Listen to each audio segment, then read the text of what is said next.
It's going to be a challenge this week, just like every other week, but to go to Manhattan and play against a really well-coached, very disciplined Kansas State football team. I think the last time we won there is 2002, and last outings were 1-6. And so we know this, that in order for us to go win that game, we're going to have to play one of our best games that we played all season. You look at them on offense. They do a really good job. They have a two-quarterback system, do a great job of just protecting the football, and they don't turn it over very much. On defense, very sound, and another stingy defense, though, doesn't give up many points or yards, and really good in the kicking game. You look at Pringle, you look at Heath, they both have a good return yardage. So what we need to do is just be very sound and just hope this week we get our preparation, go out and just practice well and just get ready and prepared to go play. Start in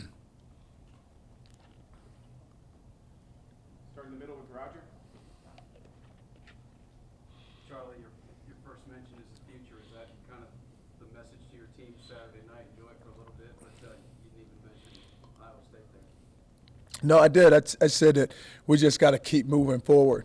And, we always talk about just now you're in the future. It's all about now.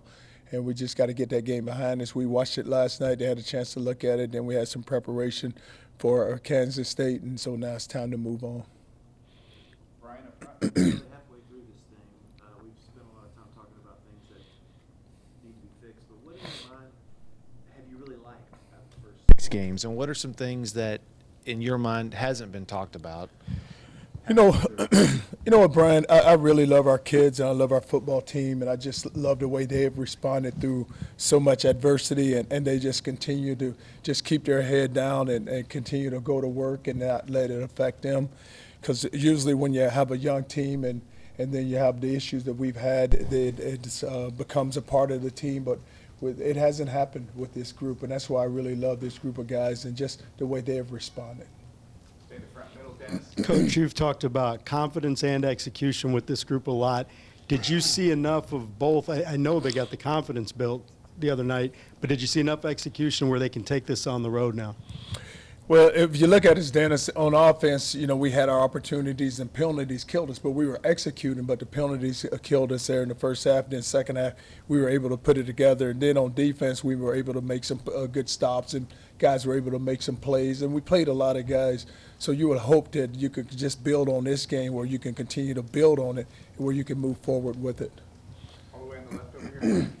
Charlie, some of the guys who are making those plays on defense were guys we haven't seen a whole lot of before Saturday, whether it was Chris Boyd at corner or even McCulloch and Fowler got to play a little bit. Are you seeing some of those young guys push for playing time on defense? Or are they going to be a big part of the defense the rest of the way? Well, what you like to see is just the competition. We have it on offense, and you just want to see it on defense. And you do it in the defensive backfield because you have a lot of guys, and each and every week has been a different set. But Boyd played well. Even, I told Bunning, that's probably the best I've seen him tackle. I think one time there was like a 2nd and 3, and he goes up and makes a tackle, and the guy only gets 1 yard. But you saw those two guys play very well. And then with Fowler, he's coming on. He's beginning to learn the defense, and he's going to be able to help us. And McCullough is just an outstanding athlete, and he's a guy that we do need to play more. Stand this side, Cedric. And Charlie, you always say pack your defense for road games. What can you do to get some stops on the road? It just hasn't happened, and why is it so different on the road than it is here? Sid, that's what we haven't done. We have not played well on the road. Didn't play well out in California. Didn't play well in Stillwater, and even in Dallas, we didn't play well. And then we're going to have to, because you always talk about just packing your defense. Your defense has to come alive. And we just need to go from the start. We need to just, if you don't give up the big plays, and if you don't let their crowd into the game, then you're going to be able to get those stops. And even the other night, there was opportunities, but they just kept battling, and we were able to get off the field. But when you go on the road, it's all about the discipline, and it's all about just playing within yourself. Don't try to just play your position and just do your job. On the right, Anwar. Coach, Kyle Oxley wasn't at the game on Saturday. I was told that he's already made a decision to transfer. What can you say about his status here? Well, Kai and I had a conversation about a month ago, and he just felt like that, he was, he needed to go somewhere else. And just out of respect for him, I just told him, listen, just go take care of your classwork. Make sure that you take care of your academics. Wherever you do decide to transfer, you have a good enough GPA where it won't be an issue. Charlie, going back to Chris Boyd a little bit, it seemed like just a night and day performance for him versus the Oklahoma game to this week. Is that what you expect out of him? And then with the penalty, is that something you just kind of have to take with him because that's just the way he plays and the attitude he has? The thing about with Boyd, he just has so much energy, and he does. He comes with a different attitude, but he plays like the whole game. Put him out there on kickoff team, he's going to run down and make a play. The two pooches that we had, usually Boyd is there catching those balls, and he wasn't on the field at that time. But he does. He just plays with so much energy, and you got to calm him down. You got to taper him down. Listen, just calm down. You don't need all the talking. Just go play and just continue to play. Because I tell him all the time, because when you talk, then you allow a guy to really take away from your game. So don't even listen to it. Just stay level-headed and just continue to just get better and just play through the game. Other questions? Raise your hand. Middle, Brian. Charlie, health-wise, how is Jordan Elliott, and do you expect Shaq back this week?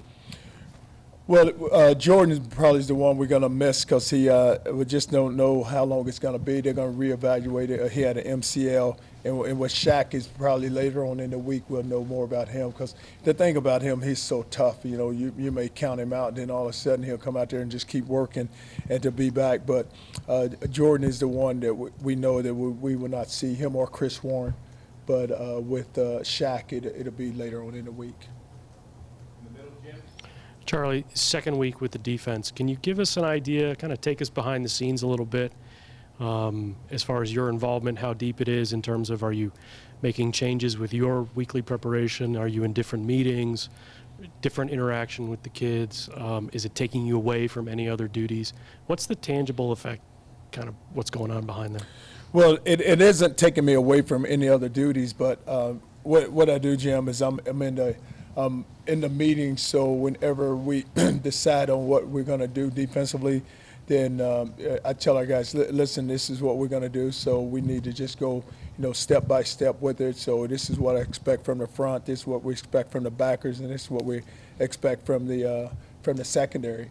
So you got to put it all together, so when you do install it, just making sure everyone's on the same page and everyone's hearing the same voice where it's not, three different people trying to talk. But then also, when we go out to practice, then, we have a script, so it's ran off the script. So I'm kind of just standing there making sure that we're getting done what we say we need to get done. You don't have to have a lot. You just need to make sure that, we keep our guys where they're just so involved and they fit. It's not so much you get in much of a change, but it's more or less where they just feel like there's just a different enthusiasm, where it's different energy, and now guys, like you get into that game Saturday, I probably made 3 or 4 calls, and that's it. And I said, I just want to watch you guys go play, and we don't need to do a lot. We just need to play within ourselves and do your job. On the left, Michael. Coach, what kind of development have you seen from Devon Duvernay these past 2 weeks? Duvernay, usually in this scheme, you always talk about, like, for a young guy, it takes 4 or 5 weeks, and now you're beginning to see it with him. And he's a guy that is always a deep ball threat because he's going to just run by people. But also, you see the one catch he made the other day where it was 3rd and 4, then he had to go get the first down, and he lunged to go get it. But he is really coming on for us and is really going to be an outstanding player. Back right, Alex. Charlie, I know playing on the road is tough enough as is. What makes Manhattan specifically so difficult? Well, it's that usually when you talk about just your playing at home, that's a tough place to play because they don't lose many games at home, and their fans, they always have a sellout crowd, and their fans are really into it. And I always talk about, like, with their student section, they come piling in the stadium when we're out there warming up, and they're right behind us. And I told our players, you just can't listen to their chants, and you just got to make sure that we keep our focus and not direct it and hear it all from what they're saying. But you just got to go in there and you got to go play, and that's what we haven't done.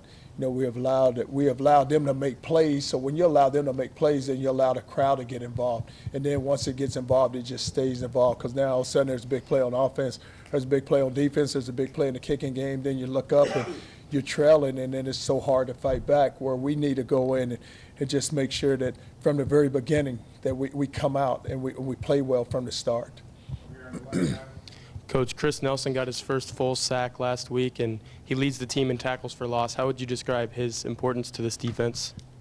Chris is coming along really good. You know, with him and Puna inside, he did. He had I think he had he had one sack, then he had another half a sack with 40. Him and Nashon. But is really doing a really good job of just anchoring that defensive line for us. And inside, because that's where we've been hurt the last few weeks, where guys are just teams are running the ball. And he's done a great job of just stopping the run. All right, Max. Charlie talked about the change that you've made at cornerback.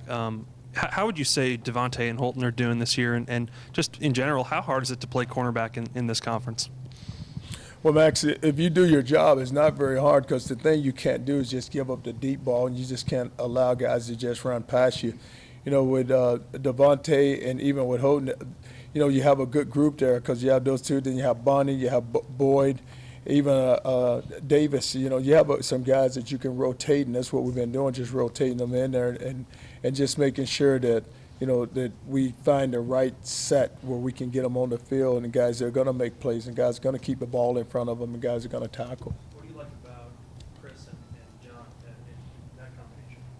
Well, if you look at us on Saturday, we didn't give up the deep ball, and they did a really good job of tackling and just being aggressive.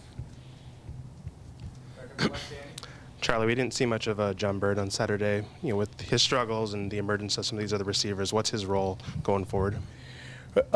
You know, Danny, it's more or less where you get into the flow of the game, and I think we were into the flow of the game, and the other guys were just playing so well. But the rotation, he's always in the rotation, and you're right, you see some of the guys that are coming on, but it's not that he is taking a step backwards. He's going to continue to develop. I think early in the week he had a hip corner, so he missed a little practice time, but he was able to get back. So he'll be back in the mix. Coach, where do you think this team is mentally? Just mentally, Claire, it's when you're dealing with young guys, I don't think much phases them. So when you just talk about just mentally with them, you know, they all think that within every game they can go win. So their confidence is there. So it's just more just taking it game by game and just making sure that as a coach you got to continue to build their confidence. Back middle, Steve. Coach, you know that Coach Snyder's not going to show you a whole lot. He's going to come at you. He's not going to have any penalties. It's going to be very fundamental. How do you match that, Coach? Obviously, you need to know penalties and play pretty fundamental ball, right? You're right, because that's a team that's very disciplined, and we got to match it with our discipline. Because anytime you're on the road, you always talk about being a disciplined football team, because the penalties are one that if you watch us out here the other night, good thing we were at home. That's what stopped us with some of our drives, and that's what we can't have is the penalties. And we just got to play smart, and we can't give up the big play. And we always tell them when you're on the road, just always play like you're behind. And then if you play like you're behind, then you're going to come out and you're going to play, and you're going to play that way the whole game. You know, don't ever think that when you walk out there, you don't even look at the scoreboard. Don't worry about anything else. Just go out and just go play. Middle, Jim. Charlie, sorry about this, but I'm going to circle back to something you told me a few minutes ago. You said you made just 3 or 4 calls. I thought you were the guy making the calls, the defensive calls during the game. Can you just clarify for me what you? It's my understanding that you were the defensive play caller now, Right. and you said a few minutes ago that you made just 3 or 4 calls. Can you just kind of clarify for me what you? What I mean? did, I made 3 or 4 defensive calls during the whole game. Who's making the other calls then? No, that's all I played. I played 3 or 4 defenses. Okay, all right, Yeah. all right, okay. Sorry, No, I played 3. I played man coverage. I played 3D. No, I'm sorry. But no, that's all I played. I played 3 or 4 calls. Third down, I had 1 call, and first and second, I just rode with it. Yeah, I'm sorry. Yeah. No. No, Jim, it didn't need many now. Just let them play. Let them play. Coach, it seemed like the defensive players had wristbands on, and it seemed like they had plays. Was that the first time, or maybe the first time I noticed it? And if it was it just you trying to make it easier for those guys? Well, the reason why you go wristbands is that people, if you're watching now, everybody's trying to steal your signals. And so we knew that they would always come up, and then they would, the quarterback would make a check, and then they'd check to the sideline. So we would show them something, and then we wanted the wristband. So now all of a sudden you hit the wristband and just, give them whatever call is on the wristband. They would all look. But it was just more of them always trying to steal your signal, so you needed a wristband. Do you think it helped at all as far as communication goes? Oh, it helped tremendously because now you don't get caught in just one defense, and especially when they know what you're in, and then now they can scheme against that defense. So now when they change, you change, and it allowed us to change because now they got to make their checks. So now when our guys see it, then and it's hard once they get it, it's hard to go back and rechange it. From the left, John. Coach, after the game, Breckenhager talked about running the table. I know you think this team can. What makes you think this team is capable of doing something like that? I always say this, John. It's got to be just week by week, and just take the opponent, and you don't ever want to look down the road because now it's all about Kansas State. And some of our guys feel like that, and I told my man Hager, I said, Hager, he's like, well, I know we can, Coach. I know we can. I said, okay, look, but we got to do it. But it's, with our schedule, the schedule is set up for us. You got 3 tough opponents coming here and there at home, and we just got to go on the road. And that's where we haven't played good. We got to win on the road. In the middle, Dennis. Hager's the perfect example. These guys gained a lot of confidence from that. How about you guys as a staff defensively after those 3 really rough games? There's been some turmoil. How much did keeping a Big 12 team out of the end zone just do for you guys? Oh, it was great for the staff, and anytime you plan it up, then as you look at your game plan and you figuring, hey, you don't want to ever give up points, and you want to go in with the mindset, hey, let's go stop these guys, and it was good because of what they have done, like what Iowa State had done the previous weeks, and then to come in and have our defense play as well as it played and keep them out of the end zone, it was big, and it's good for the coaches and the players. And Charlie, Nahshon Hughes was all over the place Saturday night. Now, we've seen him flash, and then he kind of goes away at times. How do you get some consistency out of someone with that kind of athleticism?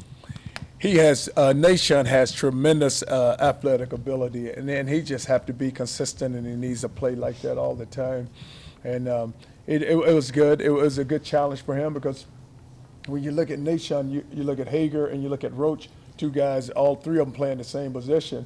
So you're only going to get so many snaps, so you better take advantage of it. And you watch how hard those 2 guys go, and I think he's starting to see that. And he came on, he came on the other night, and he played really well for us. And it was just good. I was so happy to see him have that success because he needed that because he has the ability, and it's almost, it's almost like you take another step and you'll get there. Take another step and you'll get there. And that's what he was able to do the other night.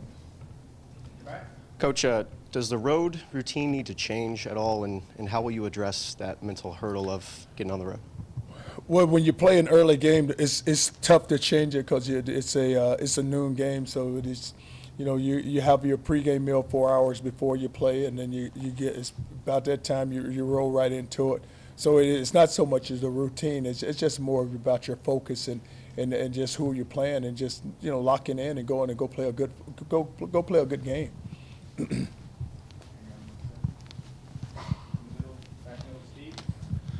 Coach, when you're calling defense and you're playing defense, it's all about milliseconds and seconds, about guys getting to the ball, to the quarterback faster, to hold that coverage just that little bit longer. It seemed like everything was really working the other night, dialing up some stuff that those kids could go play.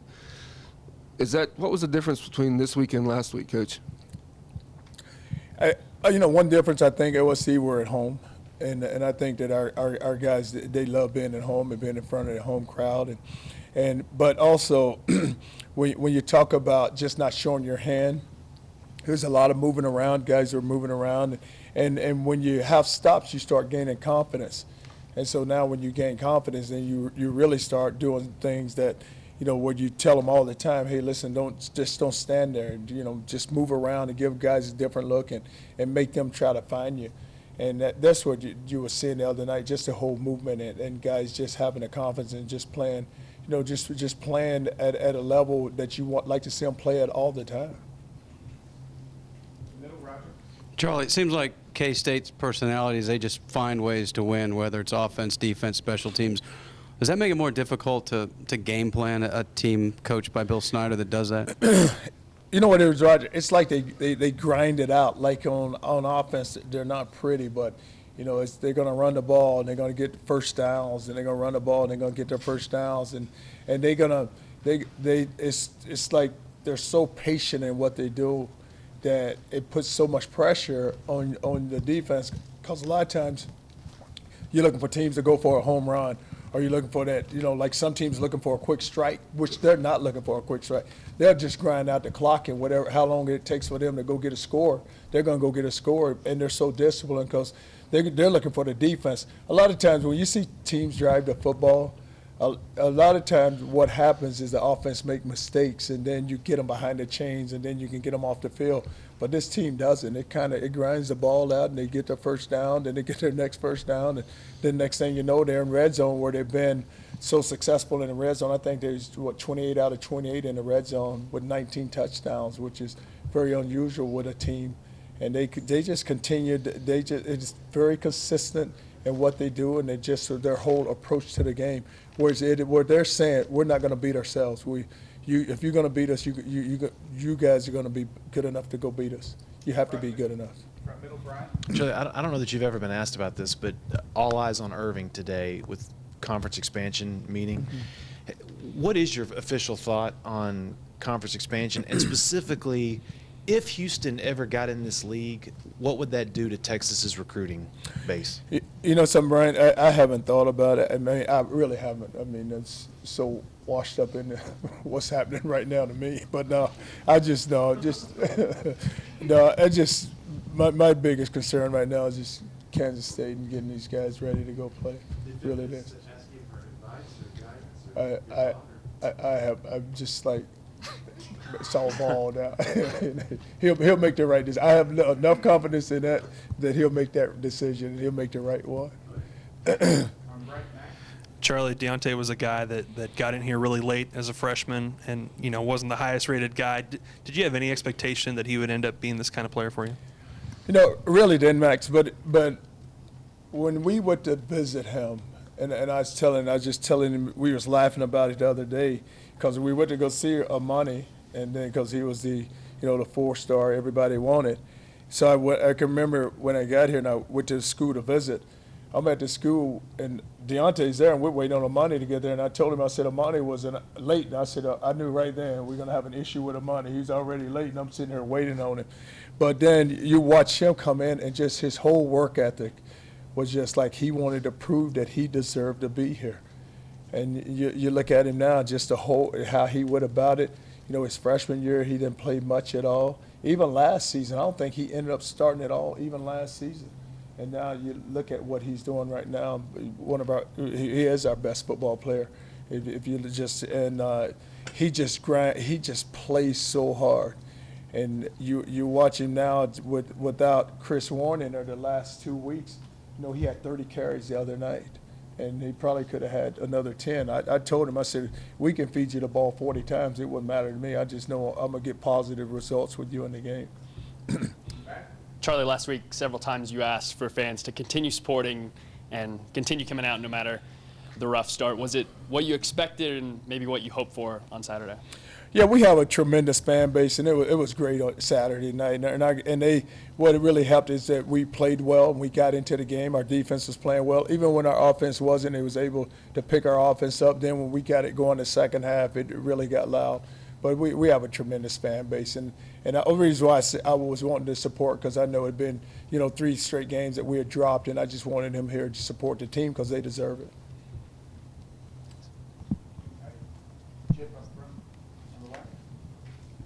Charlie, the play at inside linebacker, it doesn't seem as physical maybe as it should be in terms of guys taking on blocks and getting on, getting off blocks. Can you just talk about what you need in terms of the physical play from those inside linebacker positions? Well, really, Chip, you don't have lead blockers, so they don't have to really take anybody on. Most of the game right now is not a power game. The teams we're seeing now, it's more zone, and there's just everything is sideways, so they just got to run downhill and just fit off of it. But, I'm not I know this. We have two outstanding inside backers with Malik and with Wheeler, and I think Wheeler may be leading us in tackles right now, and he hits the ball a lot. But if you play well up front, then the ball should never get to the second level. But if it does get to the second level, I think those guys are athletic enough where they can run downhill and go hit it. Right, Anwar. Coach, you talked about not wanting to give up the big plays and giving up things on top. That didn't happen against Iowa State. Was it the play of the defensive backs that did it? Was it the pressure up front? What can you say about that? It was a combination of both. And when you don't give up the big play, if you're able to get the pressure, I think we ended up with 8 sacks, and we probably missed 3 or 4 more. Could have had a double-digit sack day. But then the DBs, they didn't allow the ball to get thrown over their head, which was really good. So if you continue to apply pressure up front and then give those guys a chance to cover in the back end, then it'll be positive results, and we'll see what we just saw. Time for 2 last ones. On the left, Danny, followed by John. Charlie, if you saw it, what were your thoughts about Malik's appearance on Outside the Lines on Sunday, and what are your overall thoughts about your athletes being, I guess, socially conscious and outspoken, especially in this day and age? Well, you know what I always tell them, Danny? If you're going to be outspoken about any issue, just make sure you research it yourself and make sure you have all the information before you speak out. And in that way, it doesn't put you in a position where someone can come back and personally attack you. And I don't mind them voicing their opinion because, you know what, it's freedom of speech. And I always want them to understand that, that they do have rights and they do have certain ways that they feel about certain things. So don't be afraid to use your voice. I said, we have a platform. Some of you guys have a big platform. So if you have that platform, you have to use it, but let's use it the right way. Last question. Coach, with all the mistakes you guys have made on the road, especially on defense, how do you convince these guys and make them understand that they can't keep doing that on the road? And I tell them, John, the only way we're going to win is you got to eliminate those mistakes, and you really have to eliminate them on defense because when you go on the road, our offense, even you need to be balanced where even if our offense isn't playing well, our defense needs to step up and play. And we need to step up and we need to go get stops. And we need to get the ball back for our offense. And that's what we haven't done. And it started early. John, if you look out at Cal, you look at the third down, they throw a touchdown pass. And then after that, it was just one mistake after another mistake, you drop in coverage. Even at, you get to Oklahoma State and they get the big run down our sideline. Remember, they throw the ball out there and the guy goes down the sideline and had a chance to tackle him or just even, he had the sideline, use the sideline, knock him out of bounds and allow the running back to go score. And then at Oklahoma right before half, you always find those plays that are, that just sets it up where it's almost like, boom, they get that play, then they start off the third quarter, and it was just one after another. So we got to play smart, and we had to be consistent in our play, but we had to go get stops, and we need to on defense, we need to go play defense. Thank you, Coach. All right, thank you.